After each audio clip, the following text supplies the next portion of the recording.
¿Qué tal? Pues bienvenidos sean todos ustedes, sobre todo por el interés que han demostrado a través de las llamadas telefónicas, los correos electrónicos, para hablar de ese tema que a todos nos interesa. Como decía Ángel Figueroa, en la Dirección General de Divulgación de la Ciencia nos interesa acercar la ciencia al público y sobre todo de manera clara, sencilla, para poder hablar de temáticas que a todos nos interesan, sobre todo en nuestra vida cotidiana. De hecho, el tema de hoy precisamente por eso causó tanto revuelo, porque es un tema de salud mental, que las enfermedades mentales en nuestro país pues tienen una gran relevancia y un gran impacto en la persona quien lo padece y en las familias sobre todo. Por eso el doctor que está con nosotros, especialista en esquizofrenia, gracias doctor por la aceptación a esta invitación, nos va a aclarar muchas dudas en torno a esta enfermedad. Se habla mucho de estereotipos, de creencias falsas en torno a este padecimiento y tenemos que tener una comprensión mayor para poder atacar a estas creencias con el conocimiento. Por eso nos gustaría, doctor, que empezáramos a hablar de la esquizofrenia y que nos dijera de una manera muy sencilla el concepto de la esquizofrenia. Hablamos de enfermedad, hablamos de trastorno y qué lugar ocupa en esta gran gama de las enfermedades mentales, como por ejemplo la depresión y la ansiedad. ¿Cómo podemos ubicar a la esquizofrenia, doctor? Sí, bueno, primero te quiero dar las gracias por la invitación a este evento y para mí es muy satisfactorio y muy gratificante ver que, pues bueno, que tanta gente está interesada y que usted sea un foro que también ayude a desmitificar muchas de las creencias falsas que hay en relación a este padecimiento y que además esto pueda contribuir a difundir el conocimiento, porque cada uno de ustedes eventualmente podrá transmitir este conocimiento a sus familias o a sus personas más cercanas y que también esto pueda ayudar para identificar más temprano este tipo de padecimientos. Para la esquizofrenia estamos hablando que es un trastorno mental, porque los problemas mentales, la mayoría están catalogados como trastornos porque aún no ha avanzado. Hay cierto rezago en la medicina en esta área, a diferencia de las otras especialidades, y no ha llegado a avanzar a tal grado que podamos tener como la historia natural y toda la base biológica, que la mayoría de este tipo de padecimientos tienen un componente biológico. Ahorita no lo tenemos de todo caracterizado como para decir que es una enfermedad como tal. La esquizofrenia pues se encuentra dentro de los trastornos mentales mayores o graves.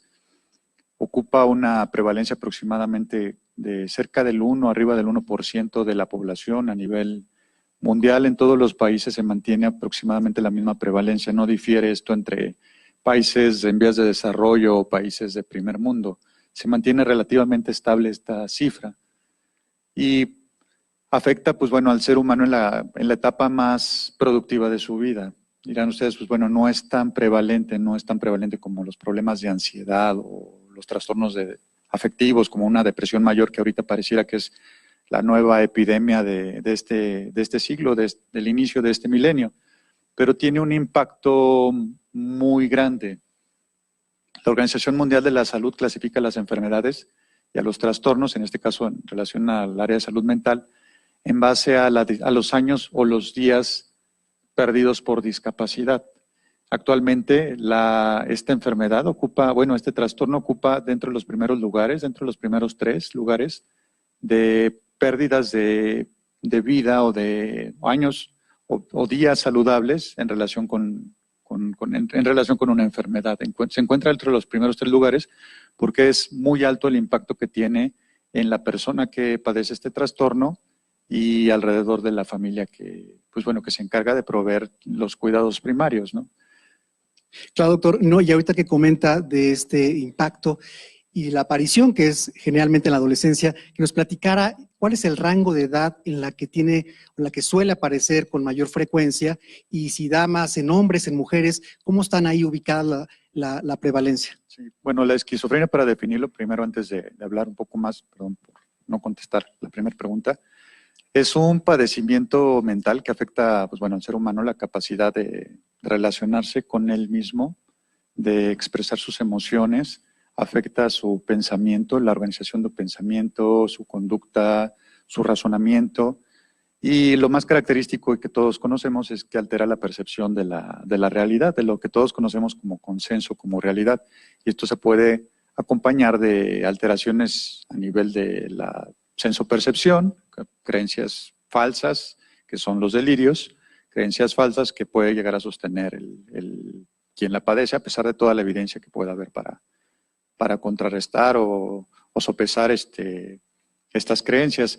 Y las alucinaciones o las alteraciones en la sensopercepción, que pueden involucrar cualquier modalidad sensorial o cualquier órgano de los sentidos, lo habitual es que sean de tipo auditivo, alucinaciones auditivas, voces que escuchan los pacientes, que pueden comentar lo que hace el paciente, pueden burlarse de él, pueden criticarlo, o percepciones también que tienen que ver con, o distorsiones de la percepción de la realidad.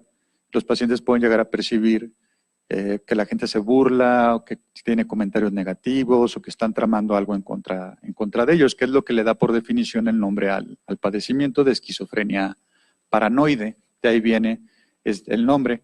La edad de presentación habitual es en la adolescencia.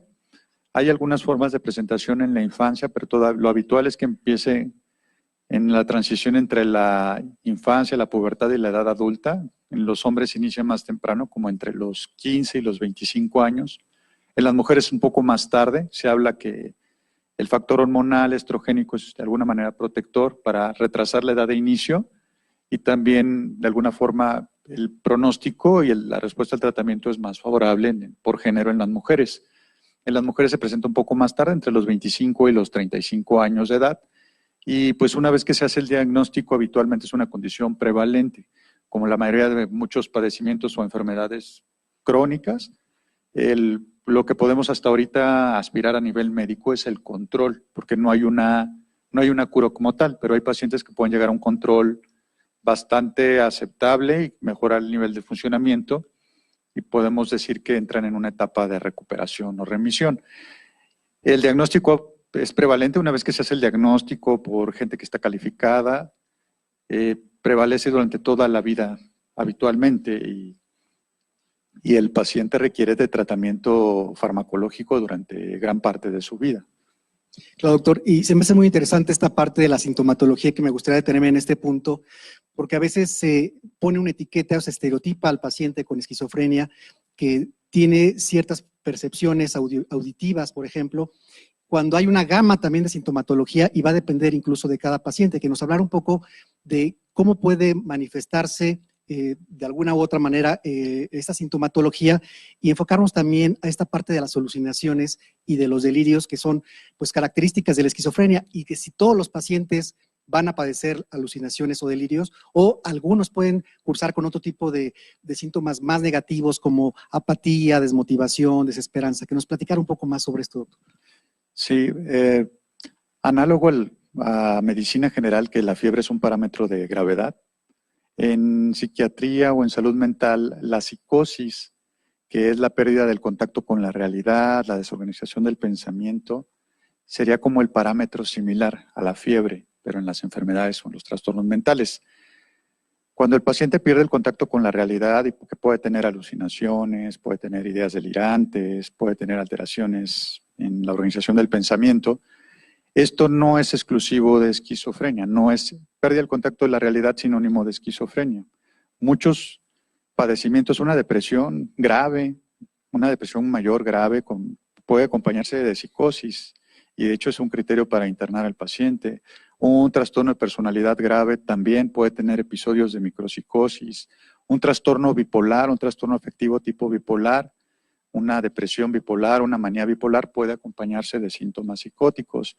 Un trastorno relacionado con sustancias durante la etapa de intoxicación, con algunos estimulantes, puede cursar con síntomas psicóticos. También la etapa de abstinencia, algunas sustancias, algunos problemas médicos que se pueden confundir con esquizofrenia, también metabólicos, infecciosos, problemas hormonales pueden tener síntomas psicóticos.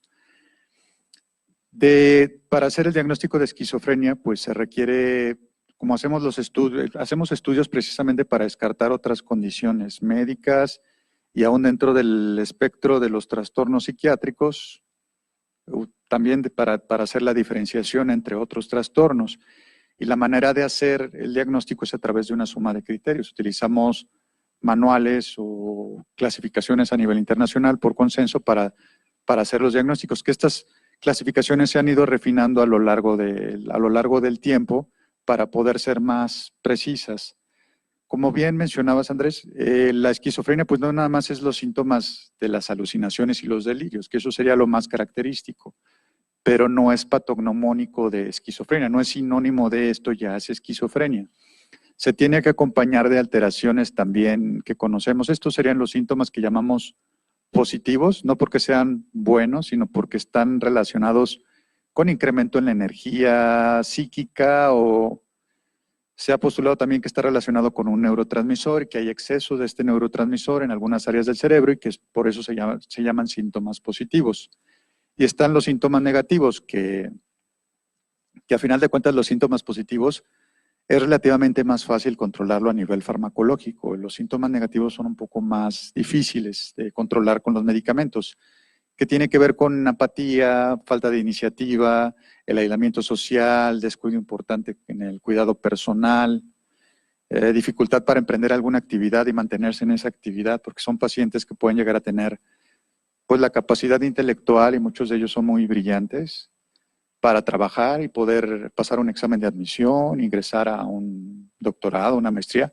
Pero lo que es difícil por estos síntomas negativos a veces es mantenerse, como lograr esa constancia que nosotros igual damos por hecho, los individuos que no tenemos este padecimiento, que esto de levantarse, hacer las cosas y hacer una rutina, de tener esa iniciativa o ese empuje. Esto es mucho de lo que carecen los pacientes, que se puede confundir con una depresión, pero no es una depresión. O a veces la familia dice que es flojera, ¿no? Pero tiene que ver con los circuitos o las áreas cerebrales que están involucrados en este padecimiento, en este trastorno, tienen que ver con la motivación, con la recompensa, con la iniciativa. Entonces esto está afectado, y estas capacidades para involucrarse en una actividad y ser constantes en la escuela, en el trabajo, en las responsabilidades de la casa, esto es lo que les cuesta trabajo a muchos de los pacientes. Se acompaña también de síntomas relacionados con el funcionamiento mental o síntomas cognitivos. Por eso se le llamaba antes demencia precoz, porque tenía una edad de inicio muy temprana, algo parecido a una demencia, en el que los pacientes tenían pérdida de la capacidad de la abstracción, el razonamiento más abstracto, el entendimiento de muchas de las señales sociales, del lenguaje muchas veces del lenguaje no verbal, la capacidad para la memoria reciente, la velocidad del pensamiento, que esto se pone de manifiesto a veces en muchas de las respuestas y los bloqueos que pueden tener los pacientes cuando uno está platicando con ellos. Y en última instancia, pues bueno, no es habitual que se afecte la orientación, tiempo, espacio o persona, a diferencia de otros trastornos médicos, que eso muchas veces nos ayuda a hacer la diferenciación. Un paciente en un primer episodio habitualmente no tiene tantas alteraciones cognitivas, pero después de una larga evolución, un paciente que ha sido maltratado, que no se encuentra estable, que está persistentemente psicótico, porque te decía, análogo a la fiebre, entre más tiempo esté un paciente psicótico, pues es más grave y el deterioro es mayor. Y que esto puede ser susceptible de revertirse con los medicamentos, pero llega un punto en que cada vez va a ser más difícil, porque esto va avanzando. Y los síntomas negativos que te mencionaba y los síntomas cognitivos son los que hacen más difícil la recuperación del paciente y la reinserción también a nivel social en general. Claro, doctor, y sobre todo esta parte que comenta de cada persona al final va a tener o a manifestar los síntomas de manera diferente. ¿Cómo influye aquí la personalidad, la historia de vida, experiencias previas, antecedentes genéticos o antecedentes hereditarios de otras enfermedades para poder expresarla de alguna u otra manera que no es característico? A lo mejor una persona con esquizofrenia puede decir, yo veo a otra y no se parece nada a lo que yo estoy viendo, o en mis alucinaciones yo veo otro tipo de personajes o otro tipo de objetos, a diferencia de mi primo que también la padece. Entonces, esta parte, ¿cómo puede influir a este nivel de expresión de la sintomatología? Sí, pues influye mucho la personalidad de cada paciente y los mecanismos de cómo afrontamos el estrés. Ahora, si estamos viendo que bajo una situación también de mucho estrés, una persona, pues bueno, todos podemos tener cierta tendencia a sentirnos tristes o sentirnos ansiosos, pero ya cuando alguien tiene predisposición a perder el contacto con la realidad ante una situación de mucho estrés, pues ya te habla de cierto quiebre o cierta vulnerabilidad hacia la psicosis, que eventualmente podría ser o no esquizofrenia. Ahora, el contexto cultural también es importante porque no va a ser lo mismo un paciente que vive en la ciudad, el delirio que va a tener, que puede ser en relación a la inseguridad, en relación al narcotráfico, en relación a la posibilidad de sufrir algún secuestro o en relación a ser agredido por, no sé, por la policía, etcétera. Y un paciente que está en un medio rural, que a lo mejor tiene que ver con cosas sobrenaturales o en un contexto más religioso, que puede tener el contexto en relación con algún tipo de entidad espiritual, algún espectro, algún fantasma, o algún paciente que vive en otro país, que a lo mejor en Estados Unidos un paciente puede tener el delirio del FBI, de la CIA, en, no sé, en Europa otro tipo de delirios. Dependerá mucho también de la historia de vida de cada paciente. Y también a veces se vuelve un reto establecer como la diferencia, como te decía, bueno, si es un delirio en relación al secuestro, el narcotráfico, la inseguridad, pues hasta qué punto es real o hasta qué punto pues todo es algo a lo que nos enfrentamos todos los días por vivir en una ciudad como esta, nosotros, o hasta qué punto ya trasciende y podemos pensar que ya está fuera del margen de la realidad. Y pues muchas veces la familia o quien identifica el problema no es el paciente, a veces es la familia o quienes están alrededor de él.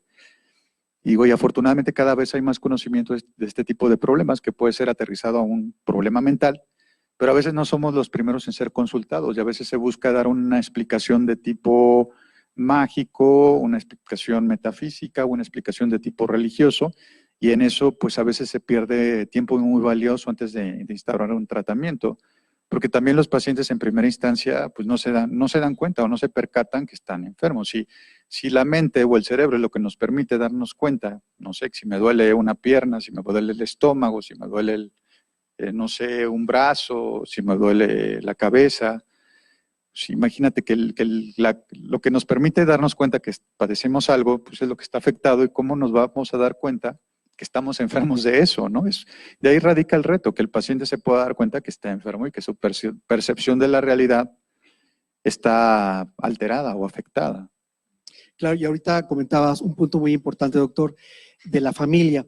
Hay veces, hay señales por ahí que de repente uno puede detectar y a lo mejor no necesariamente empiezan con esta sintomatología que comentaba, pero con los famosos síntomas prodrómicos, que está en los 12, 13 años, y cómo detectar esos focos amarillos que puedan dar luz también, a decir, posiblemente hay alguna alteración, hay algo con el que debo poner atención para llevarlo con el especialista, ¿no? Sí, y dentro de los factores como de riesgo identificados, los mejor caracterizados es el componente biológico genético. Si ya sabemos que en una familia determinada hay algún caso, dos casos de esquizofrenia con diagnóstico, o incluso de trastorno bipolar, porque comparten la predisposición, comparten algunos genes en común, pues hay que estudiar y hay que estar más al pendiente de esa familia, porque es la familia que tiene más riesgo genético. Y muchos de mis pacientes me han llevado a sus hijos o a familiares porque empiezan a tener algunas conductas. Algo más que podría caracterizar, porque no todos los pacientes tienen algún familiar directo, pero tienen los genes, pero a lo mejor pueden ser genes recientes o genes que se están expresando en el complejo de síntomas que conocemos ahorita como esquizofrenia. También la exposición a sustancias tenemos que tener como, sobre todo los que tienen algún componente ya demostrado genético o algún familiar de primero o segundo grado, que son los más de riesgo más alto, pues evitar la exposición a sustancias. Ahorita que es un tema que está de moda, ¿no? La exposición a cannabis, la exposición a estimulantes, eso puede detonar en algún momento un episodio psicótico. Y pues hay pacientes que se quedan en el episodio aún en la ausencia del consumo de sustancias y debutan con un brote no solo un primer brote psicótico, sino ya un primer episodio de esquizofrenia. Y pues aún los pacientes que ya tienen el diagnóstico, el consumir alguna sustancia, llámese alcohol o cannabis, que a veces es muy prevalente, eso también entorpece mucho el pronóstico porque los medicamentos no funcionan igual. Y hay pacientes que no dejan de consumir en todo este tiempo y a veces es difícil determinar hasta qué punto es la sustancia, o hasta qué punto ya se desarrolló un trastorno del espectro de la esquizofrenia más formal. Otros de los factores, pues bueno, tiene que ver con antecedentes durante la infancia, traumatismo craneoencefálico, con pérdida del estado de alerta, crisis convulsivas, epilepsia también, pero no hay una fórmula o una receta para que te diga es que esto eventualmente va a ser determinante para el desarrollo de esquizofrenia. Cada persona es distinta, aún los hijos porque ha habido el caso que de hijos de pacientes con este diagnóstico, pues no es determinante que vayan a desarrollar el padecimiento. Y de los síntomas que pueden de alguna manera hacer señales de alerta, pues a veces empiezan con cuadros no muy específicos o determinantes para decir es que va a ser esquizofrenia, o pueden estar mucho tiempo en esta fase prodrómica. Antes es como la gripa, ¿no? Cuando uno va a empezar con gripa, empieza con malestar general, como que empieza a doler el cuerpo, como escalofríos, como dolor de cabeza, un poco de escurrimiento nasal. Y luego ya el cuadro, ya esos que llamamos síntomas prodrómicos de gripa. Cuando ya te da la gripa, pues ya tienes fiebre, ya tienes una tos con expectoración, con flemas, y el escurrimiento nasal es más profuso, ya tienes un dolor de cuerpo, ya tienes fiebre de 38, 39 grados. Pues igual hay manifestaciones muy sutiles que pueden ser alteraciones desde la percepción, que el paciente sienta a veces como que escucha su voz o como que o le pueden hablar, que se empieza a aislar, que empieza a desconfiar a lo mejor de los compañeros de la escuela, que a lo mejor se burlan de él. De hecho, también hay que hacer la diferenciación si realmente es una burla o si hay una situación a lo mejor de bullying o acoso, ¿no? Y para veces es difícil como diferenciar, porque también como son personas que se tienden a aislar, pueden percibir amenaza en los demás y en algún momento esta amenaza pues también se puede volver real porque la gente los empieza a notar raros, extraños, diferentes, extravagantes. Empieza a haber como una disminución un poco en el rendimiento de la escuela, del trabajo, de la casa, después de un desempeño muchas veces notable en la escuela, empieza a bajar de calificaciones sin algún motivo aparente. A lo mejor no tiene muchos amigos, a lo mejor empieza a tener algún problema en la escuela o para relacionarse, pasa mucho tiempo solo. Estos serían como algunos datos que podrían a veces alarmarnos, ¿no? Como para indicar que necesita ayuda y no necesariamente a lo mejor ayuda, orientación o un seguimiento y no necesariamente implica ya un tratamiento ya con un medicamento. Claro, doctor. De hecho, comentó algo muy importante que es esta interacción que hay entre la parte genética y los factores medioambientales, estresantes, factores de crianza, algunas adicciones, que al final, en la interacción de estos elementos que están ahí, pues va a poderse potenciar o no, o manifestar la enfermedad. Y aprovechando ahorita el punto que comentaba sobre que hay pacientes que, bueno, muchas veces tienen esta tendencia a hacerse daño o hacer daño a los demás, que nos aclararas también porque hay muchos mitos y muchas falsas creencias y no te le acerques porque te va a matar, no te le acerques porque es un violento o con esos estereotipos de las películas que es un asesino serial o es un delincuente en potencia. Si nos puedes un poco aclarar cómo realmente es cuando pasa por la mente de la persona con esquizofrenia, una alucinación, un delirio, cómo puede reaccionar y también como familiar o como ser querido o una persona incluso ajena, cómo poder reaccionar ante esta situación. Sí, bueno, sí, desafortunadamente es uno de los padecimientos que están más estigmatizados y más vinculados con la agresión y la violencia, y a veces se utiliza el calificativo en forma inapropiada. Los pacientes, una vez que están controlados y que están bajo un tratamiento, difícilmente van a tener una conducta agresiva. Por su condición, un paciente que ya está, o incluso los pacientes cuando están en una crisis y no tienen muchos síntomas positivos, es más frecuente que ellos puedan ser vulnerables de alguna manera, y más en esta ciudad, de alguna situación de robo, de secuestro, o por género, las mujeres ser más susceptibles a ser abusadas también. Los pacientes cuando llegan a tener alguna conducta de este tipo habitualmente va relacionada con su delirio, porque si sienten que alguien los va a atacar o que los va a secuestrar o les va a hacer daño o los está tratando de envenenar a través de los alimentos, pues bueno, ellos van a tratar de actuar a veces pero es en defensa de sus creencias o sus delirios.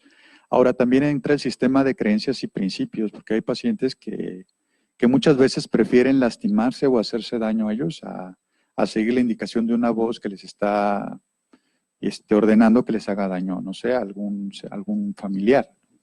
O sea, si ellos actúan a veces es en relación al contexto de estos delirios y por la paranoia, por esta sensación de persecución como una forma de escapatoria, a veces tienden a reaccionar de esta manera. Digo, sí puede llegar a suceder, digo, eventualmente no es muy frecuente, pero una vez que el paciente está medicado, que está controlado, esto disminuye en la mayoría de los pacientes en una forma significativa también. Y que la familia también ha recibido toda la orientación, porque habitualmente sobre quienes se llega a volcar toda esta agresión es hacia el entorno inmediato, porque son las ideas o los elementos que tiene el paciente para ir armando sus ideas delirantes, ¿no? Difícilmente alguien externo, totalmente ajeno, va a llegar como a agredirlo, no a menos que el paciente sienta como una agresión en ese momento, ¿no? Claro.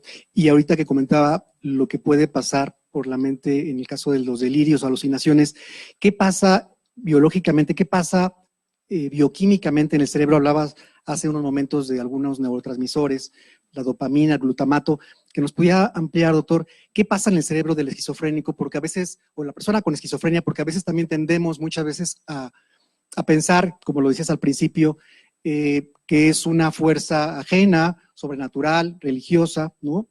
Un castigo divino. ¿Qué pasa en el cerebro bioquímicamente y qué estructuras podrían estar alteradas a nivel cerebral, a nivel de los hemisferios, por ejemplo?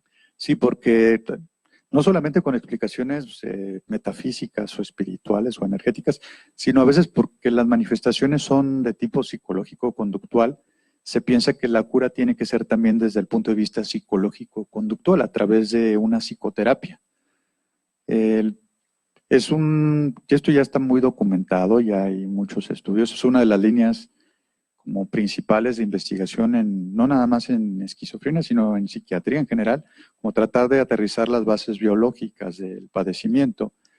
No es que haya en muerte cerebral, que digan es que perdieron neuronas o tuvo un infarto cerebral. Digo, hay algunos casos que pueden cursar con psicosis, algunos demencias o enfermedades vasculares cerebrales que cursan con infarto cerebral, pero no es lo habitual en el paciente. Lo habitual es que hay una desconexión entre las diferentes áreas y se crean conexiones aberrantes o anómalas tratando de establecer la normalidad.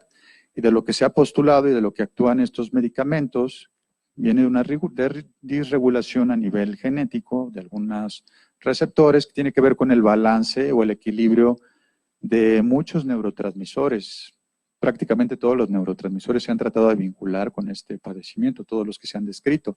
Pero el principal hasta ahorita, la teoría o la hipótesis más importante, tiene que ver con la dopamina, que está en concentraciones inadecuadas o en un desequilibrio en determinadas áreas, que está en exceso en algunas áreas, que es lo que se ha postulado que está relacionado con los síntomas positivos, las ideas delirantes, las alucinaciones, la conducta agresiva, y que hay una deficiencia en otras áreas que tiene que ver con la falta de iniciativa, la poca motivación, el aislamiento, la afectación de las funciones cognitivas.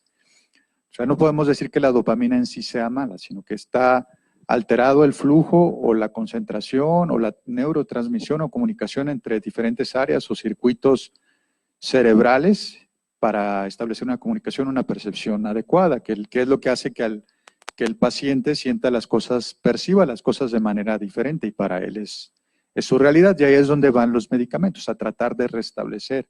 Ahora, como te mencionaba, esto ya viene desde el punto de vista biológico, ya es de base genética.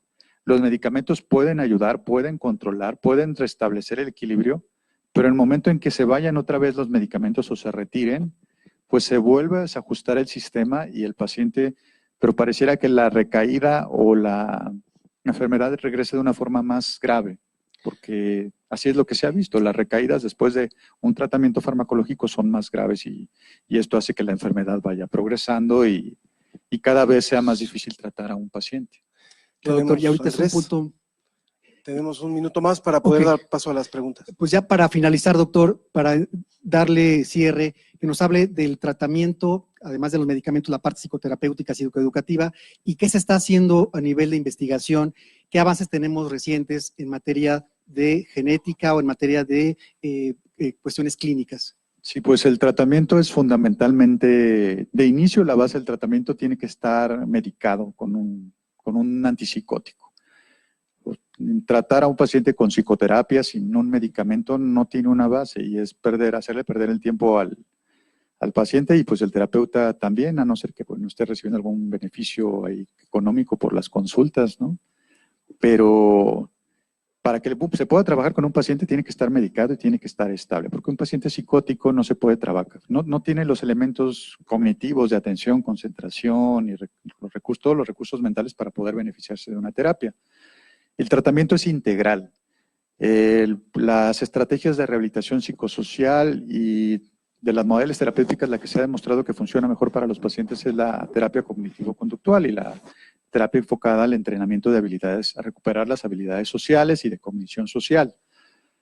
Esto es lo que se ha demostrado que funciona más para los síntomas cognitivos y los síntomas negativos en conjunto con los fármacos. Dentro de las líneas también más prometedoras de tratamiento está el desarrollo de pruebas para eventualmente poder identificar con pruebas biológicas, como, no sé, como el análogo a hacer un examen de glucosa, hacer un examen de sangre, un examen genético o un examen neuropsicológico y poder predecir quién está en riesgo o quién ya tiene el diagnóstico de esquizofrenia. Y enfocado también a marcadores biológicos para poder elegir, porque hay muchos antipsicóticos, poder elegir el mejor tratamiento y que tenga menos efectos colaterales o menos eventos adversos. También en el desarrollo de otros medicamentos nuevos que sean más seguros, que el paciente los pueda tolerar mejor, medicamentos que puedan administrarse al paciente, porque ahorita muchos de los medicamentos son tomados y se tienen que administrar todos los días o el paciente los tiene que tomar todos los días. Y a veces con la emisión de las dosis de unos días, a veces es suficiente para una recaída o para una crisis. Hay medicamentos que se administran cada determinado tiempo, que son medicamentos de acción prolongada o de depósito que se aplican cada determinado tiempo. Hay propuestas para medicamentos que se apliquen cada 6 meses, cada 3 meses, y así el paciente no tiene que estar tomando el medicamento todos los días. Medicamentos que sean más efectivos para el control de los síntomas negativos, para los síntomas cognitivos, y que puedan, sobre todo, el avance va en relación a tratar de explicar y aterrizar la base biológica del padecimiento, que eventualmente podamos aterrizar no nada más al tratamiento sintomático, sino también buscar un tratamiento que antagonice en forma definitiva y que pueda remediar estos cambios a nivel degenerativo, inflamatorio, etcétera, y eventualmente poder hablar no nada más de un tratamiento de control, sino que se pueda aterrizar a una cura de este trastorno. Ok, doctor, pues vamos a dar pie a la sesión de preguntas y respuestas. Tenemos unos 10 minutitos rápidamente para las preguntas y respuestas antes de dar paso al testimonio. Tiene que ser a través de un papelito si quieren pedir por favor a sus compañeros. Y también si hay personas en la sala de visita que quieran hacer preguntas, también se pueden dar a nuestros compañeros para hacerlo llegar. Y en este bloque de preguntas para responder el doctor, va a haber un segundo bloque cuando termine a través de Facebook, de Universum, que está enlazado, así como también las redes sociales de comunicación social y también el live stream. Vicepresidenciales, este es un tabú en la sociedad, no solo afecta al paciente, sino a toda la familia. Hay mucha desinformación. Y se suma también a otra pregunta que nos hacen aquí sobre cómo tratar a un familiar con esquizofrenia. Y pregunta si desea contactar a alguien, más bien, esta persona nos dice, María, desea contactar a alguien del Instituto de Psiquiatría para poder ingresar a su hermano, no le ayuda el medicamento y su hermano no acepta su enfermedad, está declarado con esquizofrenia. Al final vamos a dar los datos del instituto, ¿verdad, doctor? Violeta Reguín, también a través del Facebook, ¿la esquizofrenia es hereditaria? Pues sí existe un componente hereditario, pero tampoco es determinante. Entre mayor sea la proximidad o cercanía biológica o el parentesco, hay más probabilidad, pero tendría que hacerse un estudio detallado desde el punto de vista del árbol genealógico y evaluar antecedentes de enfermedad mental, porque sobre todo antes esto no se detectaba o se daba un diagnóstico. Era el tío que de repente hablaba solo o que hablaba con los animales, pero nunca se le diagnosticó, se le detectó. Esto se tiene que hacer una evaluación especializada y por parte de un especialista, habitualmente es el genetista, y puede determinar un riesgo.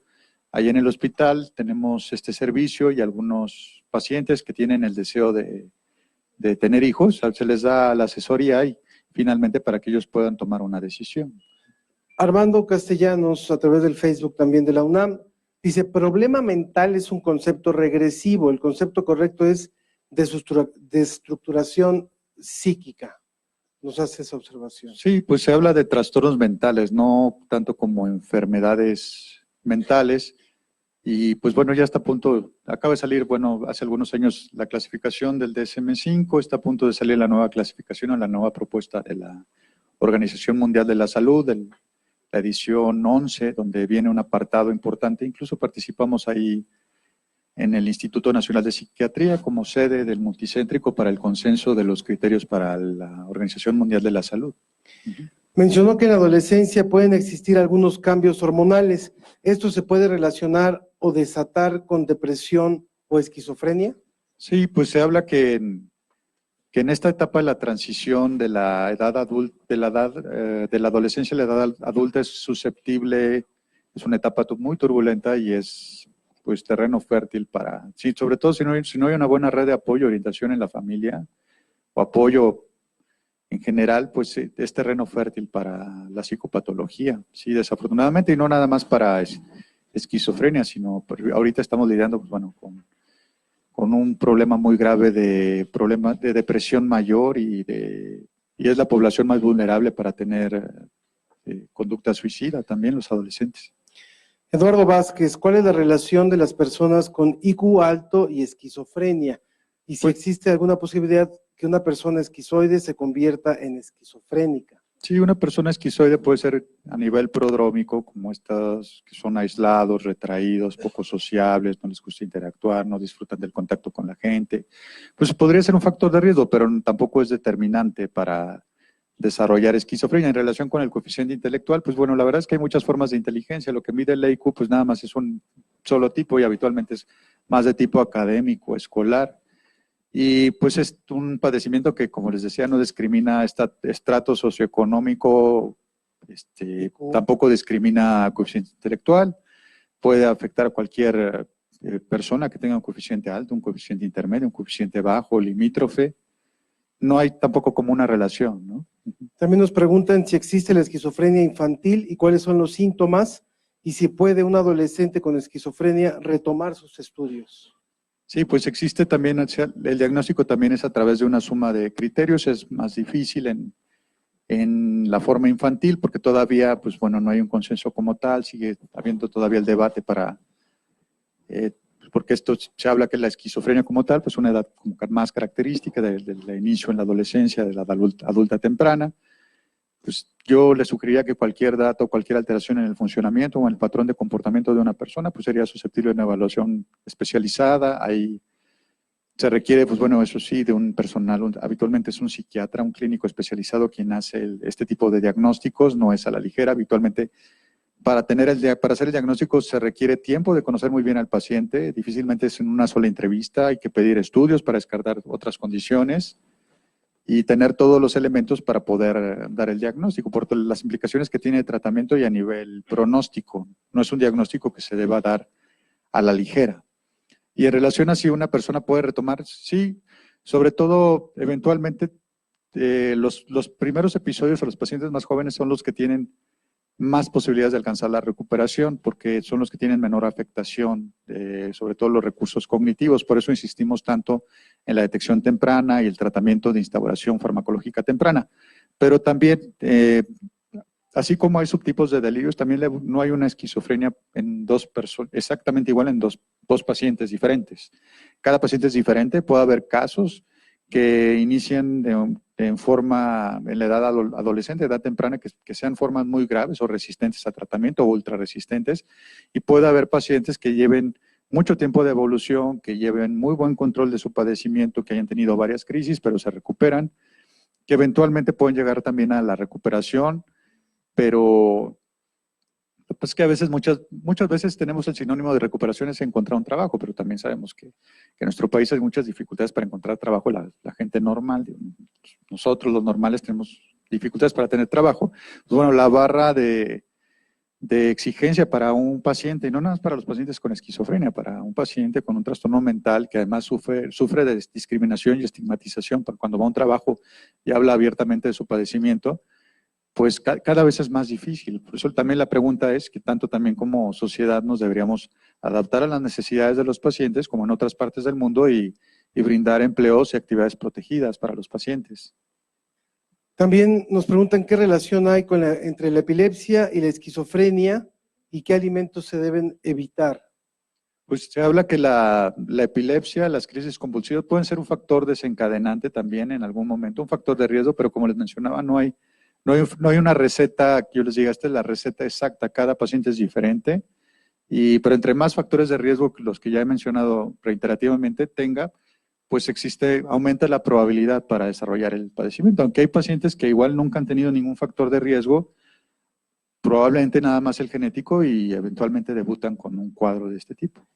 ¿Qué hacer con un paciente que no acepta su enfermedad y si las alucinaciones desaparecen con el medicamento? Pues bueno, todo paciente debe ser evaluado para determinar no solo el padecimiento, sino también hacer el diagnóstico de esquizofrenia, de este trastorno, y también para determinar cuál es el mejor tratamiento. Desafortunadamente, muchos de los pacientes no acuden a buscar ayuda por voluntad propia.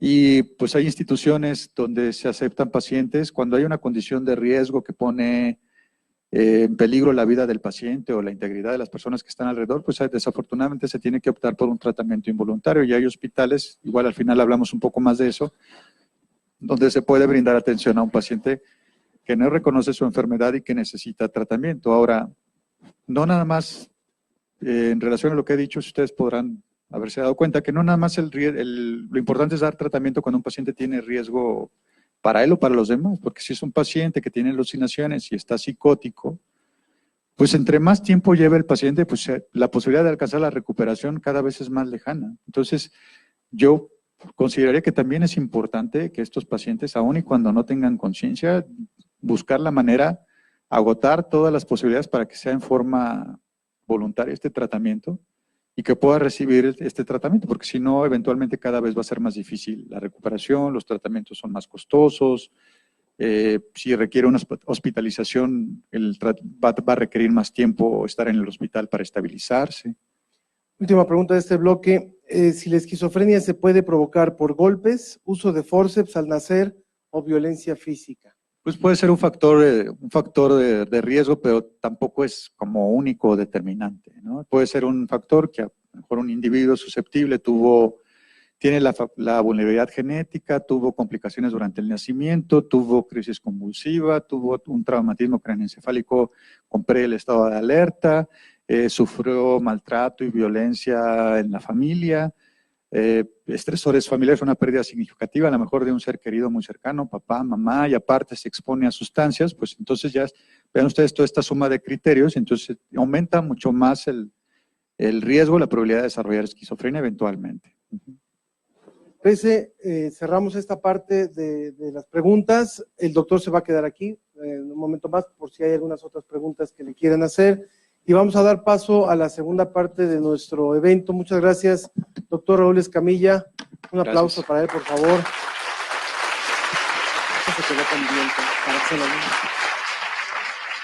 Bien, Andrés. General de Divulgación de la Ciencia.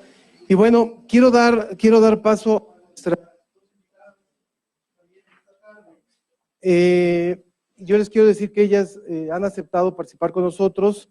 La primera es Tania. Tania tiene 24 años y es una chica muy, muy inteligente, es paciente con esquizofrenia y ha querido transmitir su testimonio. Por favor, Tania.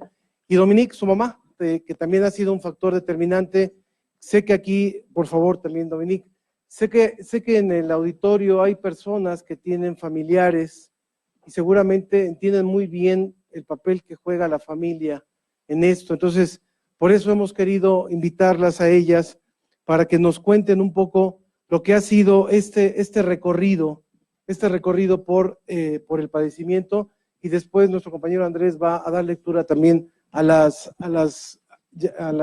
comentarios que el público nos está haciendo a través de las redes sociales, a través de Facebook, a través de los diferentes medios.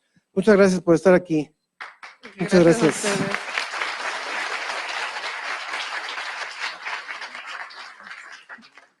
Yo les debo decir que al evento le llamamos Vivir con Esquizofrenia, porque eso fue lo que la primera vez que conocimos a Tania y a su mamá nos transmitieron lo complejo que es vivir con esquizofrenia.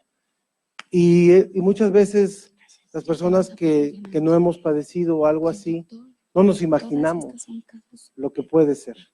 Entonces, gracias. A ver si se escucha por ahí, está abierto el micrófono. ¿Sí? Sí. ¿No? ¿No está abierto? A ver si nos pueden abrir el micrófono. ¿Sí está prendido? Sí. A ver. ¿Está apagado? Bueno. Sí. Ahí está. Muy bien. Sí, no ponemos. Mientras que nos cambian el micrófono. Y, Tania, yo te diría, ¿qué es vivir con esquizofrenia? Depende a qué parte te estés refiriendo, si al vivir las partes malas, como puede ser un episodio, al vivir ya vida diaria, a cómo te ve la gente, a... Venos describiendo algunas de estas cosas. Tú tenías 17 años Sí. cuando empezó o se manifestó el padecimiento. ¿Cómo se manifestó? ¿Cómo te diste cuenta?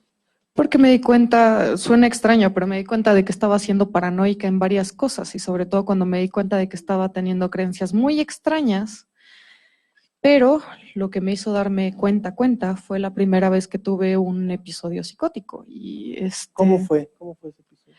La cosa es justamente esa, que sobre todo antes no recordaba muy bien cómo había sido todo, tenía leves recuerdos, pero solo recordaba el hecho de que había tenido mucho miedo y que había visto cosas que pues, no. Te apanicaban. Sí, no nada más que me apanicaran, sino que no era como algo normal, ¿no? Ver ese tipo de cosas. ¿Podrías describir un poquito? No recuerdo exactamente cómo fue mi primer episodio, pero recuerdo haber visto, no sé, algún tipo de seres así completamente de orden maravilloso, así como fantasmas o criaturas o etcétera, que uno vería en una película de terror, y comencé a decir, igual eso no es normal. Ahí es cuando le dije a mi mamá que estaba teniendo problemas y que si me podía llevar con un psiquiatra. ¿Tú recuerdas esa parte, Dominique? A ver si ya funciona este micrófono. Sí. No. Sí me acuerdo, pero no funciona. A ver, entonces, si nos dan el otro, por favor. Por favor, Dominique. Ok, sí, me acuerdo muy bien. Tania estaba, de hecho, en la prepa. Y a mediados a 6 meses de terminar, me dijo que estaba teniendo alucinaciones y que si podía yo buscar un psiquiatra para que la diagnosticara, porque pues estaba ya empezando a tener problemas más graves, incluso para salir, ir a la escuela. Ella estando en la escuela le podían dar episodios también. Y de hecho, una cosa que fue muy difícil fue que se lo platicó a sus amigos de la escuela y justamente fueron ellos los que empezaron la discriminación hacia ella, que tú dirías debería ser al revés, ¿no?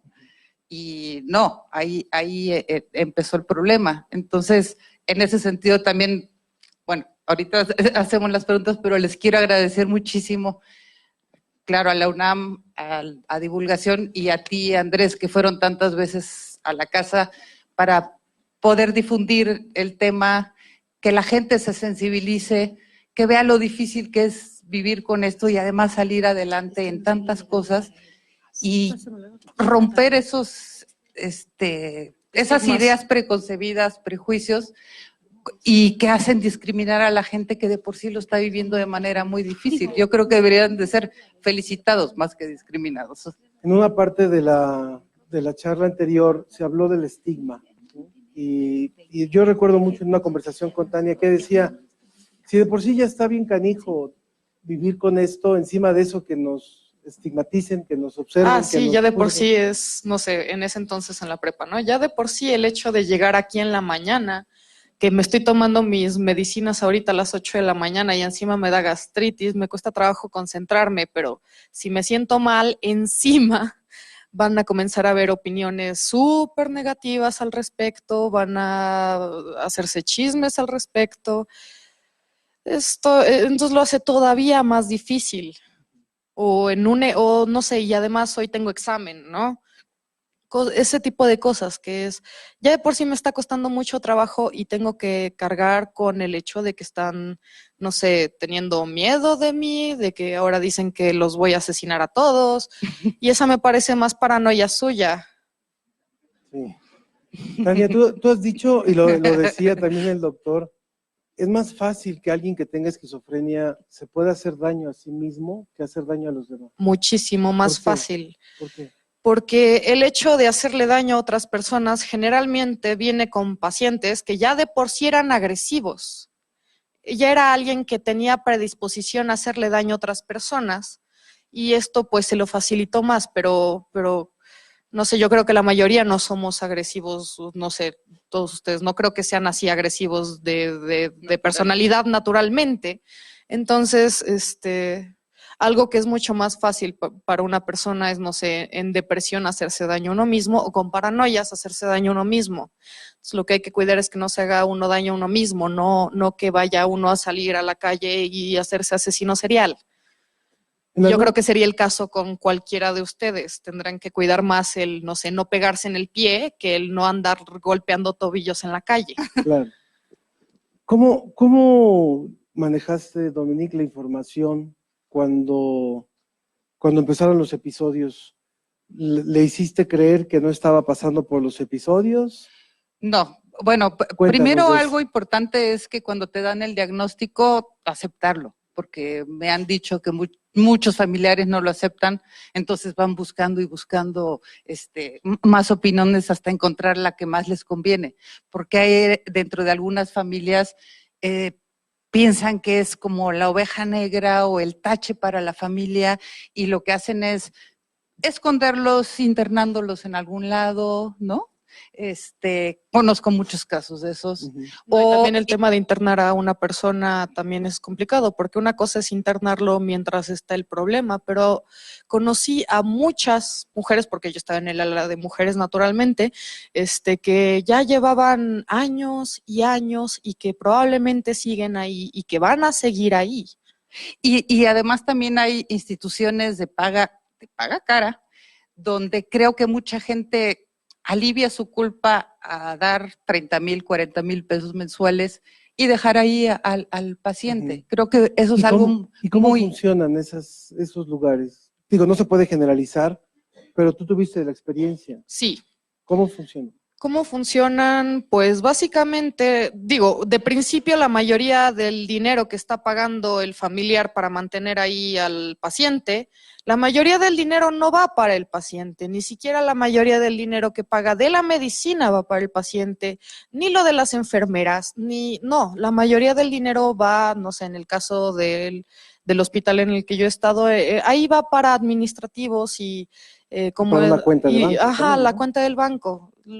O como viven las monjas que viven ahí, la mayoría se va para sus sillones de piel reclinables. Ajá. O sus pantallotas, no se va para el familiar. Sí. No, pero y también cuenta de cuando llevan a estudiantes de psicología.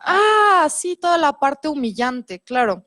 En el psiquiátrico, parte de cómo lo sacan a uno más rápido es a veces al participar en actividades. Las actividades están hechas para niños de kinder, primero de primaria máximo. Es muy humillante el hecho de que uno tiene que participar dócilmente en estas actividades, como sería hacer un marco de plastilina o como sería decir los refranes que uno se sabe, y eso es necesario para que salga más rápido.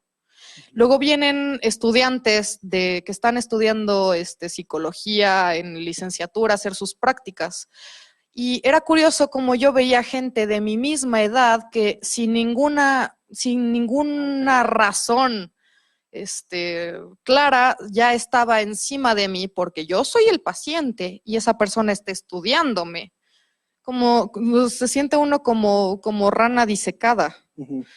O sea, y vienen esas personas que pueden o no ser más inteligentes o más lo que sea que uno mismo. Y vienen a tratarnos como retrasados mentales que no sabemos nada, que hay que pegar estampitas y jugar con plastilina. Sí. Y es humillante, sinceramente. Y también lo que me preguntabas con respecto a cómo tratar la alucinación. Yo nunca le hice creer a Tania que lo que estaba viendo o sintiendo o escuchando era real, al revés. Siempre le decía yo, bueno, te creo que lo ves, te creo que lo sientes, pero no es real. Veme a los ojos, establecer siempre el contacto con la realidad para que Tania se vaya saliendo en su cabeza de todas esas alucinaciones. Y creo que eso también le sirvió a Tania para después empezar a hacerlo sola, ¿o no? Ah, sí, ahorita ya lo puedo hacer Empezar a controlar muchas tú veces mismo. yo sola. Pero Pero sí, háblanos- sirve mucho tener un ancla en la realidad, y si uno tiene un familiar con esquizofrenia, o sea, ser el ancla con la realidad, porque hay muchos tratamientos que sugieren el meterse en la alucinación y sacarlo a partir de eso. Por ejemplo, el caso de los que decían, sí, es que dice que tiene una serpiente en la panza, le hacemos como que lo operamos y ya se la sacamos, entonces ya se tranquiliza. No, esa es una estupidez. Si eso hace el familiar una vez, a la siguiente que tenga una serpiente en la panza, se la va a abrir solo. Es peligrosísimo y además necesita un ancla. Y me imagino que también, Dominique, ha habido veces donde las reacciones, las alucinaciones o hasta los intentos suicidas te los tomas de forma personal, ¿no? Sí, Cuéntanos, y eso a lo mejor eso, alguno de los familiares que nos acompañan lo han vivido también. eso fue de las cosas que más me costaron trabajo, Cuéntanos. que yo decía, o sea, yo renuncié a muchísimas cosas para estar cerca de Tania, para estar a la mano, por las veces que intentó hacerse daño o correr a un hospital o lo que sea, ¿no? Y dices, estoy ahí para ti al 100%, puedes hablar conmigo a la hora que sea, y de repente ves que tiene un pensamiento suicida, un intento suicida, y a las primeras veces sientes, lo tomas personal y dices, no le está sirviendo absolutamente de nada todo lo que estoy haciendo por ella. O sea, ¿qué diablos hacemos, no? Con el tiempo vas aprendiendo que es parte de la enfermedad, que no es que ni siquiera que sea voluntario, ni siquiera tiene que ver por cómo tú te estés portando o la gente cercana, sino que es parte de la enfermedad. Y al entender eso, te quitas un peso y además aprendes a tratarlo de mucha mejor manera. Hoy estamos viendo a una chica con su mamá, una chica que ha vivido y convivido con esta enfermedad durante 7 años, que en el camino dejó la escuela, estuvo internada, estudió 4 idiomas, ¿es correcto? Sí. Y está inquieta con terminar otros 2, ¿no? Sí. Da clases, de hecho. Cuando sí, quieran da clases de japonés, aquí tienen clases acá. de japonés, inglés y francés. Y ahora se puede hablar de otra manera. O sea, esto hace unos años no se podía platicar de esta manera ni lo vivían de esta forma. ¿Cómo lograste? Digo, yo sé que hay muchos factores, ya ha habido un tratamiento, ya ha habido el poder establecer incluso los fármacos adecuados y la terapia adecuada, pero ¿cómo es que ahora tú dices, yo puedo controlar de alguna manera o puedo hacer que mi cerebro me ayude cuando entro en un episodio? Sí, porque parte de el tener episodios se siente como si tú estuvieras peleando contra ti mismo. Una parte de ti te está atacando y la otra está queriendo defenderse, pero es el encontrar cómo casi que derrotarte a ti mismo, de una manera o de la otra. Por ejemplo, cuando los episodios, las alucinaciones son de miedo, tu cerebro sabe perfectamente qué te da miedo, no es como que se lo puedas esconder, te lo puedes incluso esconder de manera consciente, pero no. Entonces te lo va a sacar, ahí está, lo que más te da miedo, con todo y preludio, con todo y boas del cine, todo, ¿no? Y lo que más me hizo desesperarme al principio fue que, ya traté en terapia este miedo, entonces supongo que ya no voy a alucinar. No, un miedo siempre va a tener, siempre. Uno siempre va a tener miedo de algo. Entonces es ok, sí voy a tener miedo a algo toda mi vida, pero cómo me salgo de ahí, como dice mi mamá, cómo bajo al hámster de la rueda, cómo me doy cuenta de que puedo, incluso ahorita puedo, no sé, podría ver algo y puedo en este momento discernir si es alucinación o no, cosa que antes no era imposible. Uh-huh. ¿Y cómo lograste? Gracias a tener un ancla en la realidad y métodos para, incluso cuando ya me hundí en el episodio, ella me sabe sacar. Puede tardarse hasta 2 horas, pero me va a sacar. Entonces, sí, estar solo no es muy buena idea. Y en ese sentido, yo tuve que aprenderlo por intuición y por práctica, porque creo que hay pocos lugares donde hay un entrenamiento para las personas cercanas de saber cómo funciona esto. Te digo, en mi caso fue sentido común y ir aprendiendo a medida que iba evolucionando. Sí, también porque el país ahorita es bastante inapto para tratar este tipo de cosas, pero en serio inaptos. Me acuerdo que una vez veía que en Facebook ponían una hotline en caso de suicidio, así como para ayudarte en caso de que tengas impulsos suicidas. Y todos lo publicaban así, sí, soy bien buena onda, ando publicándoles aquí qué hacer si se sienten mal, ¿no? Y un día estaba efectivamente sin mi mamá y sí, tenía impulsos suicidas y dije, ok, les voy a marcar. No sé qué hacer, nadie me está ayudando, les voy a marcar. Y si no fuera, porque de hecho luego sí me ayudó mi mamá, estaría bastante muerta. No, un poquito. No, bastante muerta, no un poquito muerta, bastante muerta, porque ¿sabes qué es lo que pasó cuando les marqué? Me dijo el de la hotline, ¿qué pasa? Me quiero suicidar. ¿Y qué pasa? ¿Está alguien cerca de ti? No hay nadie cerca de mí. ¿Con quién vives? Con mi mamá. Bueno, márcale y ahí le pides ayuda. Esa fue su ayuda. Y le colgaron. Y me colgaron. Sí, no es que yo haya... No, me colgaron. No sé. Sí. Qué bueno que finalmente pudiste. Afortunadamente, mi mamá luego sí me ayudó, pero si no hubiera sido porque me ayudó mi mamá, los de la hotline me hubieran colgado y yo me hubiera sentido aún peor. Uh-huh.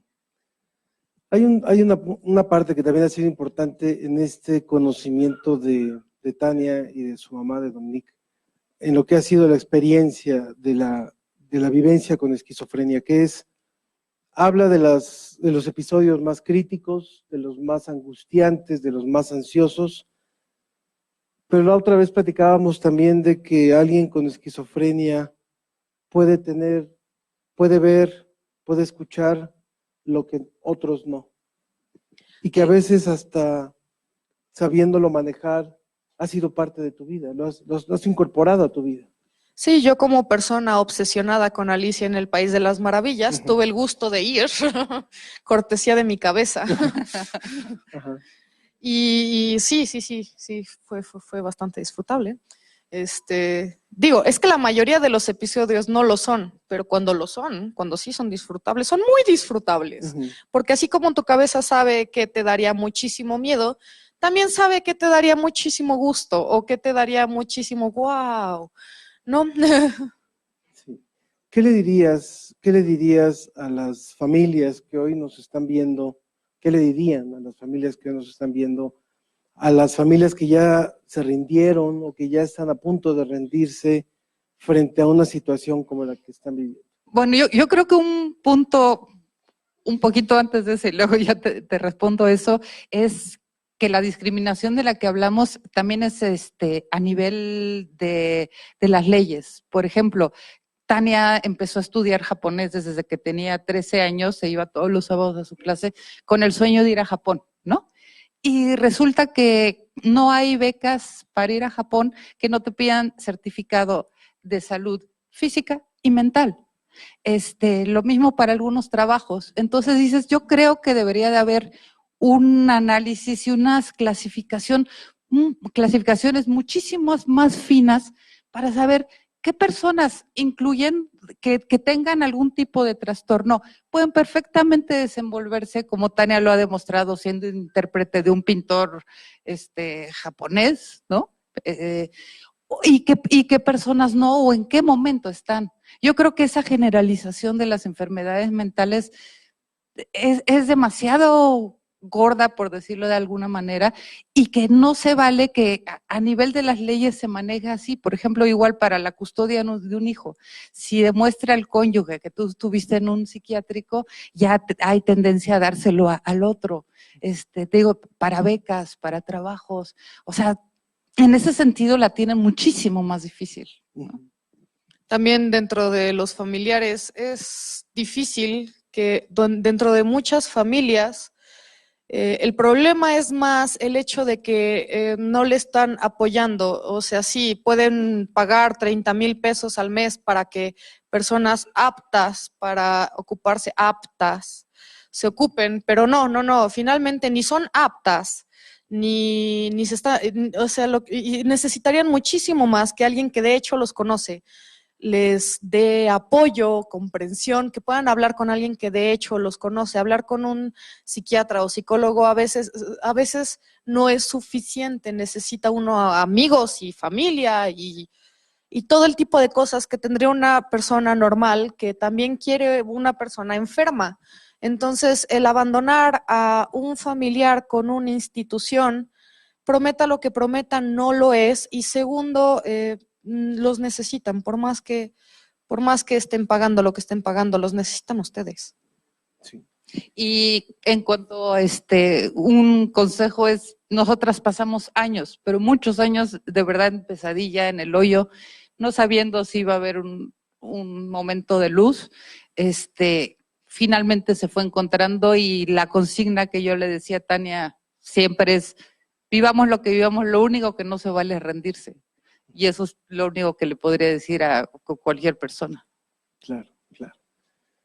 Tenemos oportunidad de escuchar algunas de las preguntas que hemos recibido y también de las que están ustedes aquí haciendo, para que se vuelva eso también un diálogo, ¿no? Creo que parte del testimonio que hemos escuchado es importante para entender cómo se puede vivir con esquizofrenia. Finalmente, como ya se ha hablado también en la charla anterior, no todos los pacientes tienen las mismas características, ni las mismas redes sociales, ni las mismas redes familiares para poder sobrellevar y para poder vivir bien con una enfermedad de este tipo. Entonces, Andrés, por favor. Claro, mira, ha sido bastante nutrida la participación de la gente en redes sociales y también aquí con el público presente. Una de las preguntas que coinciden, Tania, es ¿cómo lograste aceptar la enfermedad? ¿Qué proceso tuvo que pasar para poder estar totalmente aceptándola? ¿Y qué recomendarías para las personas que están padeciéndola? Personas que están padeciendo lo que ya lo aceptaron o que no. Que están en este proceso de aceptación. Ok, el proceso de aceptación es, yo lo hice por comparación, incluso ahorita mi proceso para decir esto no es real es por comparación. ¿Cómo funciona? O sea, no sé, de repente uno nota que durante el último, no sé, mes, o el tiempo que haya pasado, como que, curiosamente estoy como percibiendo otras cosas, ¿no? Como que curiosamente estoy, y curiosamente tengo más miedo que hace no sé cuánto tiempo, pero curiosamente desde de un tiempo para acá tengo más miedo. Curiosamente de un tiempo para acá, me desespero más fácil. Curiosamente de un tiempo para acá, y ya si es alucinación, date cuenta que de un tiempo para acá no lo veías.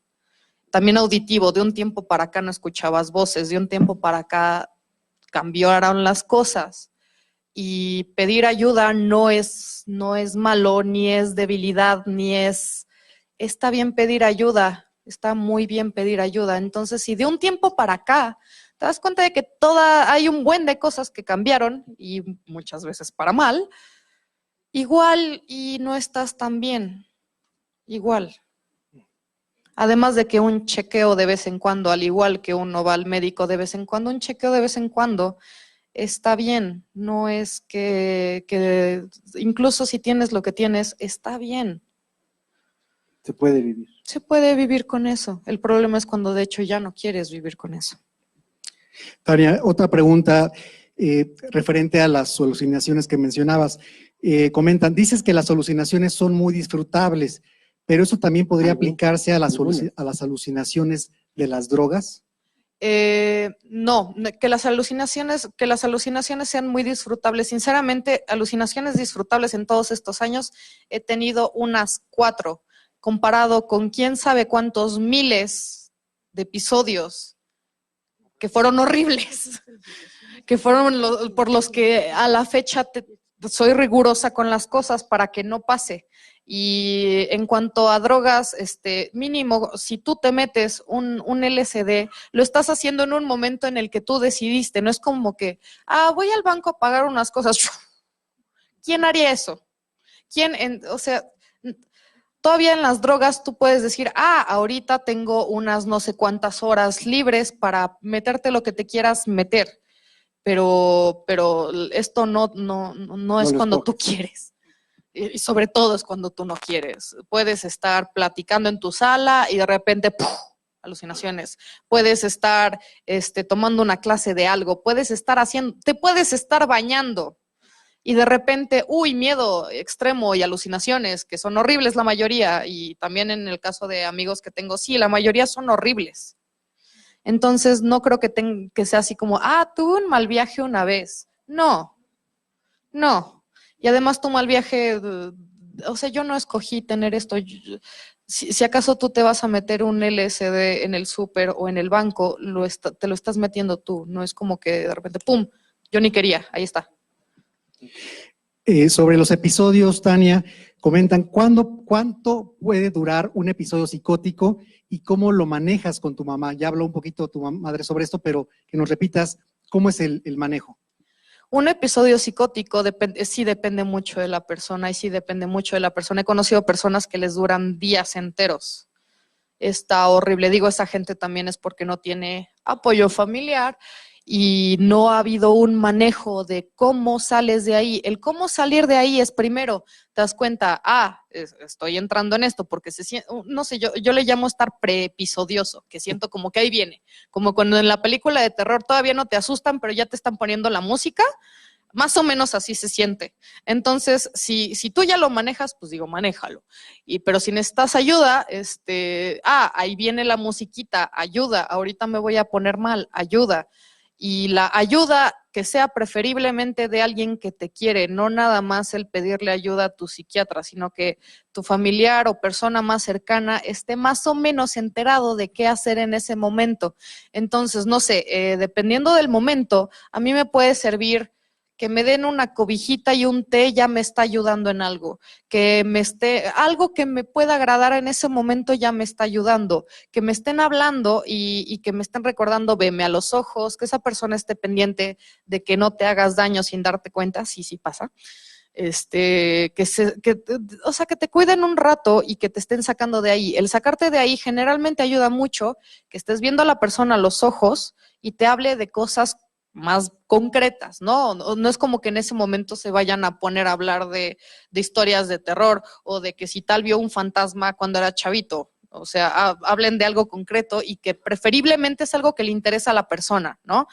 Para que capte su atención, que no se distraiga con lo que sea que esté alucinando, que no se distraiga. Capta su atención con algo concreto, vela a los ojos y también habla de si está teniendo un miedo en ese momento, una angustia en ese momento e intenta resolverla, pero que todo sea concreto, todo de lo que estén hablando sea concreto, tranquilo y científicamente probable. El ancla, finalmente. Exacto, un ancla.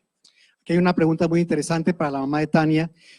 ¿En algún momento sentiste que la realidad de los episodios de Tania se volvía tuya? Yo tengo un familiar con esta enfermedad y muchas veces siento que su realidad se convierte en la mía. No, a mí nunca me pasó. De hecho, de las primeras veces Tania me decía, vamos a hacernos chiquitas. Y yo le decía, ¿cómo? Sí, vamos a hacernos las dos chiquitos. Y yo le decía, tal vez tú puedas imaginar que te haces chiquita. Yo no me puedo hacer chiquita, me queda claro. Y Definitivamente algo que creo que también es muy importante es uno siempre debe conservar la calma, porque si uno se pone histérico en el momento que estás viendo que el otro se está queriendo hacer daño, o está teniendo alucinaciones pavorosas, es muy importante al menos aparentar, mantener la calma para poderla transmitir y regresarla a la realidad con ideas justamente que no tienen nada que ver con la alucinación, y sino cosas que a ella le interesan, y no nada más que le interesan, sino que le emocionan. Entonces le vas cambiando el lugar en el que está hacia otro 1000 veces más agradable y real para ella. Y otra cosa es, como persona que igual y no está muy acostumbrada a manejar los episodios de otra, doy el ejemplo de niños en el kinder. Uno empieza a llorar y entonces todos se apanican y todos, ¡ah! Entonces, si uno está, ¡ah!, tienes que lograr que no todos se apaniquen. Entonces, sí puede que la persona esté respirando súper rápido, que esté muy asustada, pero no te asustes tú también. Para también la mamá de Tania, te preguntan del foro de química, que también tenemos público presente por la gran demanda que hemos tenido, ¿dónde buscaste ayuda y cómo fue que empezaste a buscar a los especialistas para poder tratar a Tania? Ok. Yo le pregunté a un amigo que a la vez es amigo de un otro médico, que sí tenía un buen psiquiatra que me pudiera recomendar, y entonces nos recomendó al primero, que sí la sacó de muchas cosas, pero como que con el tiempo, después de estar un año entero con alucinaciones, se acaba volviendo obsoleto todos los días, dije, no, ya es tiempo, ya tuvo la suficiente chance y ya es tiempo de buscar otro médico, ¿no? Entonces nos recomendaron a un psicólogo, que de hecho le ha ayudado muchísimo la terapia psicológica, y el mismo psicólogo nos recomendó al nuevo psiquiatra, con el cual estamos súper bien, porque le bajó muchísimo la dosis de medicamentos y sinceramente sí está mucho mejor. También dentro de eso de buscar ayuda van a encontrarse con varias asociaciones como Casas de Medio Camino, asociaciones que van a mantener al familiar ocupado, ya ni hablemos de psiquiátricos. Bueno, ese tipo de asociaciones que les van a decir que por una cantidad lo pueden tener perfectamente bien, pero les recuerdo, primero que nada, la cantidad que están pagando es mucho más de lo que les costaría hacer lo mismo a ustedes. Otro, las actividades en las que los tienen son talleres para niños de primaria, literalmente. O sea, sí es bastante degradante. Luego, casas de medio camino, no son de medio camino, la gente se queda ahí para siempre. Y otra cosa es que por más que estén pagando 30,000 al mes, su familiar está probablemente en un cuarto no muy lindo, tienen un cuidador para que los, no sé, 13 pacientes, que se encarga tanto de darles medicinas a todos, si uno tiene algún problema los limpia a todos, si él cocina para todos, no es para nada para lo que están pagando. En ese sentido, también acabé encontrando una red de cuidadores y dije, sabes que nunca más vas a estar internada en un lugar que siempre era obviamente por causas ya graves, y han venido cuidadores a la casa en periodos muy difíciles.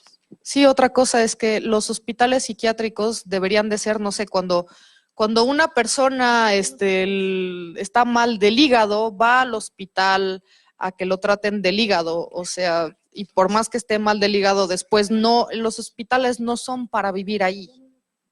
No, ningún hospital es para vivir ahí. Si ustedes tuvieran diabetes, podrían ir al hospital, pero no se quedan a vivir en el hospital, o al menos no creo que quieran vivir en el hospital. Preguntan, Tania, del Facebook, del Twitter, que también nos están siguiendo, ¿convives con más personas con esquizofrenia? ¿Y qué piensas de la etiqueta que se les pone en algunas instituciones como especiales, para no nombrar al paciente con esquizofrenia como pacientes especiales? Sí tengo amigas, sobre todo amigas y también amigos, que tienen esquizofrenia o algún otro tipo de padecimiento. Las etiquetas meten a tanta gente en, por ejemplo, el saco de la esquizofrenia o en el saco de cualquier cosa, que al menos en mi caso llega un punto en el que le digan esquizofrenia o blu blu bli blu, no es como que a mí me cambie nada, me digan esquizofrénica o me digan blu blu blíblica, o sea, no me va a cambiar absolutamente nada. El problema es cuando ya hay otro tipo de adjetivos como loca, sí, loca está muy feo. O lo de Anaya. Ajá, sí, o cuando otras personas utilizan el adjetivo esquizofrenia o más bien esquizofrénico, que digan, o esquizofrenia para insultar. El otro día, bueno, ayer vi que, por ejemplo, Anaya estaba en un meeting y para insultar a López Obrador o etcétera, decía, es que ya está esquizofrénico. ¿Qué? Eso no es, o sea, ¿qué clase de insulto es ese? Que insulto, o sea, que digan lo que quieran, lo que pase políticamente, lo que pase, no Eso estamos sí aquí es para eso, pero insulting and unacceptable. sí, ¿no? unacceptable, efectivamente, unacceptable. O sea, Por favor, Andrés. ¿por qué utilizar esquizofrénico como un insulto? Pero ya, si están hablando con un esquizofrénico, por favor, no le digan loco. Claro, comentan, ¿qué estudios debes hacerte para saber que eres, por aquí lo mencionan así, esquizofrénica? ¿Cuáles te realizaste, Tania, para que los puedas compartir son varias preguntas sobre esto? Ajá. Un estudio que es muy importante es ver que no haya una causa orgánica de la esquizofrenia, para lo que se hace un electroencefalograma. Te ponen unos chupetitos en la cabeza y te monitorean durante unas cosas. Es importante ver que no sea causa de nada orgánico para poder ya de principio decir que esto es un tratamiento para algo, o sea, que es una enfermedad mental. Ok. Comentan también si hay algún gesto característico o alguna manifestación expresiva que tú puedas ubicar a alguien que tiene esquizofrenia. A ver, déjenme pensar, porque sí, yo generalmente solo huelo, pero no sabría bien decir por qué. O sea, yo generalmente se acerca una persona y, ¿tú qué tienes? O sea, sí, hay muchas veces en las que yo sí lo noto, incluso cuando otras personas no lo notan, pero es porque supongo que he convivido con muchas. Pero hay un error común que, por ejemplo, yo tuve, el pensar, si yo tengo esquizofrenia, me voy a llevar bien con otros esquizofrénicos. Y pues no, te llevas bien con personas, no con esquizofrénicos. Entonces puede que tengan vivencias comunes, pero te pueden caer muy mal. O sea, yo me acuerdo que cuando estaba así de, voy a buscar esquizofrénicos para tener amigos que hayan vivido lo mismo. Sí, pero te pueden caer muy mal, no tiene nada que ver. Entonces, pues, no sé, en general vas a ver una persona que, curiosamente, es una persona con esquizofrenia, suele verse como le ves en la mirada que algo vivió, no sé, como cuando los veteranos de guerra se reconocen entre ellos, es lo mismo, es como, yo te veo en la mirada que tú algo viviste, cuéntame, así. Y una pregunta más, Tania, te preguntan qué trabajo te gustaría desempeñar, porque hay personas que comparten, incluso que hay familiares que tienen esquizofrenia y que les ha costado mucho trabajo encontrar algún tipo de empleo. Depende ahí sí que de la persona. Por ejemplo, yo soy pésima en matemáticas, pero John Nash al parecer es bastante mejor que yo.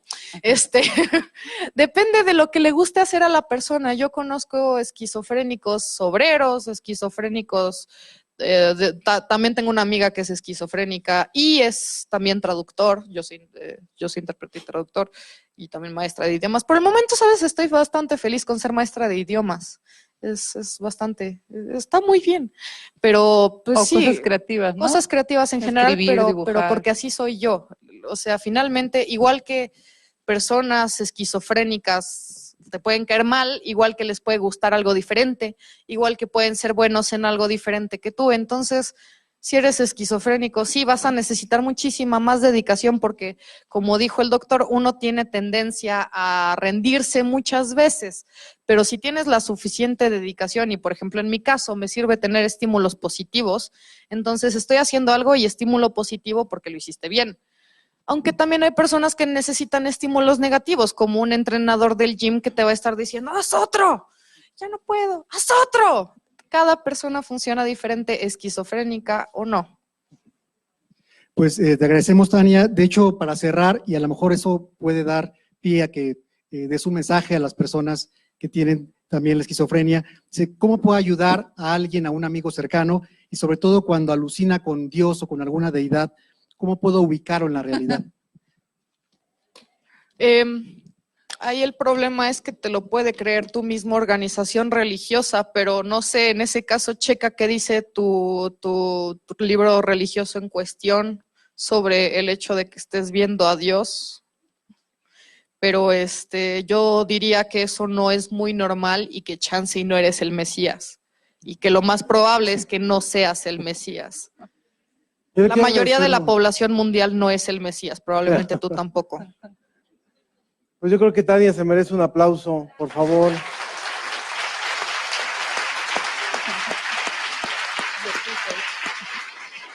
Y por supuesto también Dominique, que ha hecho un trabajo importantísimo para acompañarla. Gracias.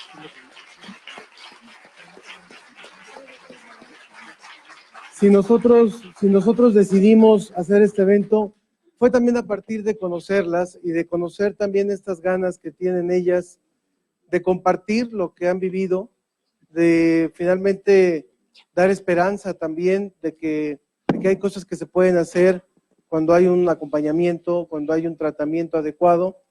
Y bueno, hay algunas instituciones que están ofreciendo ayuda o a las cuales se puede acudir. Yo le pediría al doctor Escamilla que lo podamos despedir también y darle un aplauso también para agradecerle su participación.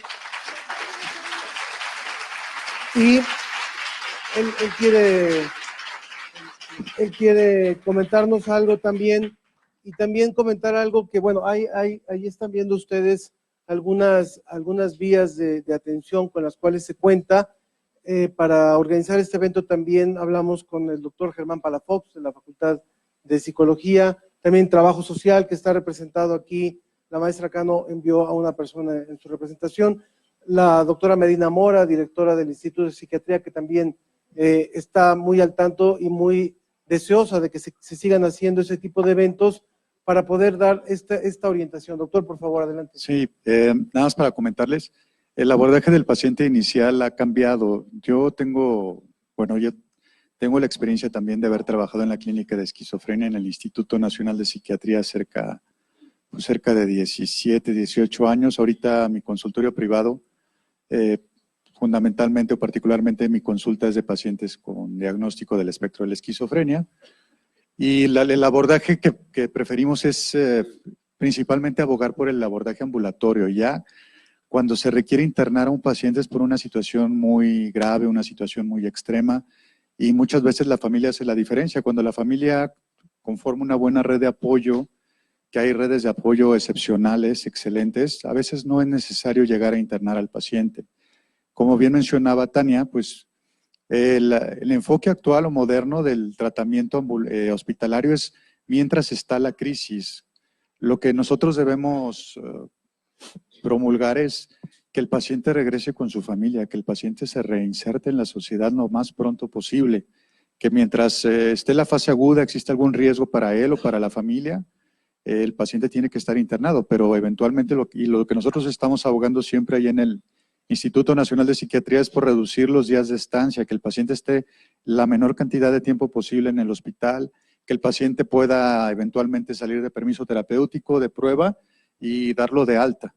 Pero hay situaciones en las que sí hay un riesgo, sobre todo si los pacientes no son los que tienen la epidemiología o la frecuencia más alta de suicidios, sí son los que pueden llegar a ser más exitosos y la población que más nos debería de preocupar. Cuando un paciente con este diagnóstico dice que se quiere quitar la vida, sí hay que tomarlo en serio. Yo creo que es de los riesgos más altos, si no es el paciente que tiene el riesgo más alto, y se tendría que internar y valorar alguna intervención adicional.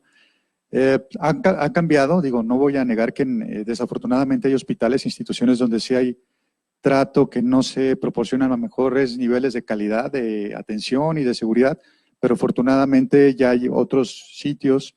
Está el Hospital Psiquiátrico Fray Bernardino Álvarez, el Instituto Nacional de Psiquiatría, que son instituciones del gobierno federal que pueden ofrecer ayuda a los pacientes. Las dos están certificadas de acuerdo a los estándares del Consejo de Salubridad General, con certificación reciente de este año, y y tienen un modelo de tratamiento más compatible con, pues bueno, con la seguridad del paciente, con particular énfasis o preponderantemente en los derechos humanos, donde incluso hemos sido observados y visitados por la Comisión Nacional de Derechos Humanos, y se puede corroborar que proporcionamos un trato, no porque trabajé ahí, pero proporcionamos un trato digno y muy humano a los pacientes. Ya si hay, esto está cambiando, se está rompiendo el estigma también contra las enfermedades mentales y los sitios de atención, y pues desafortunadamente a veces se requiere de este tipo de servicios, pero ahí en el instituto, nada más para darles un ejemplo, son cerca de 50 camas sensables, la ocupación principal es de pacientes con este diagnóstico, ¿sí?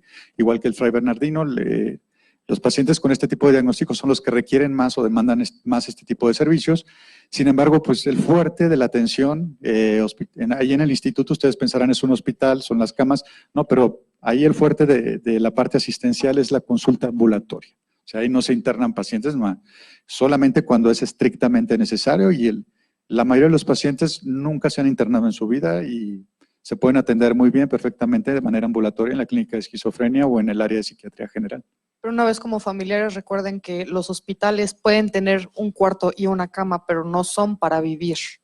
Exacto. Y también hay asociaciones, nosotros desafortunadamente en algunos lugares no es suficiente el apoyo en algunos hospitales, o tenemos que a veces recurrir a las redes de apoyo, y una también excelente opción que en forma particular y en forma institucional nos ha apoyado es el grupo de Voz Pro Salud Mental, que es una excelente opción para apoyar a los familiares en este proceso difícil, que a veces tiene más impacto cuando un familiar lo habla con otro familiar, o cuando Tania habla con un paciente, a veces es más contundente y tiene más impacto que un especialista que se para aquí y empieza a hablar así como yo, ¿no?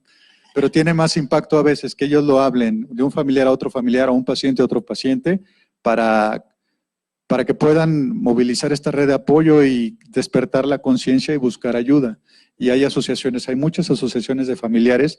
La invitación sería a que ojalá que estas asociaciones se llegaran a empoderar tanto como en otro tipo de patologías, como en autismo, como en pacientes con VIH, y que realmente se pudieran hacer cambios significativos, no nada más a nivel de las instituciones, sino que podamos eventualmente también ver cambios a nivel de las leyes que puedan garantizar tratamientos gratuitos y accesos fácilmente disponibles para todos estos pacientes, y que ningún paciente se quede sin atención por falta de recursos. Yo les pediría algún mensaje final, Dominique, para cerrar con Tania. No se rindan. No se rindan. Dominique, ¿algún mensaje final? O sea, eso, sí, no se rindan, y sobre todo creo que es bien importante sensibilizar a la mayoría de la gente. No nada más, obviamente los que están aquí están interesados, pero que también lo difundan en el sentido de que haya más sensibilización justamente para evitar los tipos de discriminaciones que ha vivido Tania y mucha gente que conozco. También si una persona ven que tiene algún padecimiento mental, ya la tiene suficientemente difícil, no se la hagan más difícil por discriminarlo. Muchas gracias. Un aplauso para todos los participantes. Le damos un reconocimiento. Tania, muchas gracias. Y bueno, ustedes pueden encontrar más información en el portal Ciencia UNAM. Hay unos carteles también que tenemos, si hay alguien que quiere un cartel de los que hicimos de Vivir con Esquizofrenia. Y agradezco muchísimo a todo el equipo que hizo posible este evento, empezando por Andrés, que participó en toda la parte de información, el equipo del teatro, de videoconferencia, de televisión, toda la subdirección de información, de redes sociales, toda la parte de comunicación. Muchísimas gracias a todos los que hacen posible esto. Pues seguiremos haciendo este tipo de eventos. Muchas gracias. Muchas gracias, doctora. Muchas gracias. Muchas gracias.